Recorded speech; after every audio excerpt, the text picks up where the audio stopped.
اعوذ باللہ من الشیطان الرجیم، بسم اللہ الرحمن الرحیم۔ شروع اللہ تعالیٰ کے بابرکت اور پاک نام سے جو اپنے بندوں پر بہت ہی زیادہ اپنے حبیب پاک کے صدقے ہمیشہ سے ہم سب پر رحمت خاص فرمانے والے ہیں۔ گزشتہ ساتھ حکیم بابا سیف اللہ کی طرف سے میرے تمام دوستوں کو السلام علیکم ورحمۃ اللہ وبرکاتہ۔ جی تو دوستو، آج میں آپ کو جریان کے بارے میں کچھ بتانا چاہوں گا۔ جریان ایک ایسی مرض ہے کہ جس کو اکثر بچے جو ہے نا لائٹلی لیتے ہیں، اور یہ ایسی مرض ہے کہ آپ سمجھیں کہ 80% لوگوں کو جریان، یہ قطرے آنا یہ ہو جاتے ہیں۔ اور اب جو ہے نا ہمارا آج کل جو ماحول چل رہا ہے، تو اس میں جو یہ بیماری ہے یہ کچھ زیادہ ہو چکی ہے، کیونکہ ٹھنڈی غذائیں بندے کم استعمال کرتے ہیں۔ نوجوانی میں بچوں کا مزاج تو ویسے ہی گرم ہوتا ہے، تو ٹھنڈی غذائیں جیسے دودھ، لسی، مکھن، دہی وہ یہ لیتے نہیں ہیں، یا وہ والدین میں وہ شعور ہی نہیں رہا، وہ والدین باشعور رہے ہی نہیں ہیں کہ جو اپنے بچوں کو ٹھنڈی غذائیں دیں۔ تو آج کل کی جو غذائیہ گرم غذائیں ہیں، مثال کے طور پر اس میں چکن کا بے دریغ استعمال کرنا، چائے کا ہویجہ ہر وقت گرم رہتا ہے، اور سموسہ پکوڑا، یہ جو ایسی جو چیزیں ہوتی ہیں ان کا کثرت سے جو بچے استعمال کر رہے ہیں، یہ غلط ہو رہا ہے۔ تو اکثر بچوں کو جریان جو ہے وہ گرمی کی وجہ سے ہوتا ہے۔ تو بچوں کو چاہیے کہ غذا جو ہے وہ ٹھنڈی استعمال کریں، گرم چیزوں سے اجتناب کریں۔ اور اگر کوئی ایشو آپ کا ہے کہ جریان ہو چکا ہے، تو خاص طور پر جو جریان والے بچے ہوتے ہیں ان میں کیا ہوتا ہے کہ جریان کی وجہ سے چونکہ مادہ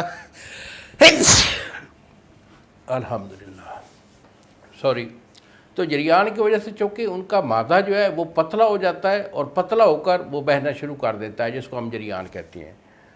تو جریان والے بندے کی ٹائمنگ جو ہے وہ بالکل نہیں ہوا کرتی۔ تو نوٹ کر لیں کہ جریان والے بندے کی ٹائمنگ بھی نہیں ہوتی، کیونکہ معدہ ان کا بالکل پانی کی طرح ہو جاتا ہے۔ تو بیٹا اس کے لیے میں آپ کو بہت اچھا سا نسخہ بھی دینے والا ہوں، کوئی پریشانی والی بات نہیں ہے۔ اگر آپ کا جریان پرانا ہو چکا ہے، 2-3 سال کا، لوگ 10 سال کا بھی جریان لیے پھر رہے ہوتے ہیں، یا تو انہیں کوئی اچھا حکیم نہیں ملتا، یا پھر وہ علاج کر نہیں پاتے۔ تو پرانے جریان کا علاج میں خود دیتا ہوں، کیونکہ اس میں عزائر ایسا ویک ہو جاتے ہیں، اور ہر ایک چیز کو قوی کرنا جو ہے وہ پھر میرا اپنا علاج ہوتا ہے۔ ہاں البتہ اگر آپ کا 2-4-6 مہینے کا جریان ہے، یہ مرض آپ کا اوائل میں ہے، تو اس کے لیے میں آپ کو نسخہ دے رہا ہوں۔ نسخہ نوٹ کر لیں۔ اس میں بیٹا آپ نے لینا ہے سمندر سوکھ۔ سمندر سوکھ آپ کی 5 تولے ہے، ستاور یہ آپ کا 5 تولے، اور کیفل یہ آپ کا 5 تولے۔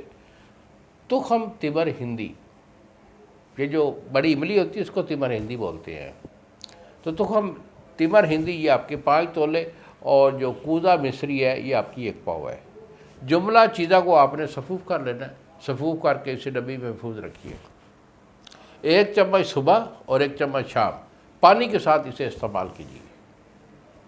اور یہ بات نوٹ کر لیجئے، اکثر لوگ جو ہوتے ہیں نا یہ سمجھتے ہیں کہ بابا جی ایسے نسخے بتا دیتے ہیں۔ یقین جانو میں کبھی ایسا نسخہ نہیں بتاتا ہوں۔ نسخہ میرا بالکل پرفیکٹ ہوتا ہے، کنفرم ہوتا ہے، مگر نسخہ بنانے سے پہلے میرے سے مشورہ ضرور کر لیا کریں، تاکہ آپ کے مزاج کو سمجھ کر آپ کو جو ہے نا یہ نسخہ جو ہے وہ بنانے کا میں آپ کو بول سکوں۔ حکماء لوگ جو ہوتے ہیں، سمجھدار لوگ جو ہوتے ہیں، جو طب کے ہنر سے واقف ہیں، وہ لوگ یقین جانو کہ اکثر مجھے فون کر کے کہتے ہیں کہ بابا جی نسخے آپ کے کمال ہوتے ہیں۔ تو بیٹا نسخہ بنائیں، آپ کو ضرور فائدہ دے گا۔ ہاں البتہ پرانا جریان ہے تو میرے ساتھ رابطہ کر لیں۔ انہی الفاظ کے ساتھ اجازت دیجیے بابا جی کو۔ اگلی ویڈیو تک السلام علیکم ورحمۃ اللہ وبرکاتہ۔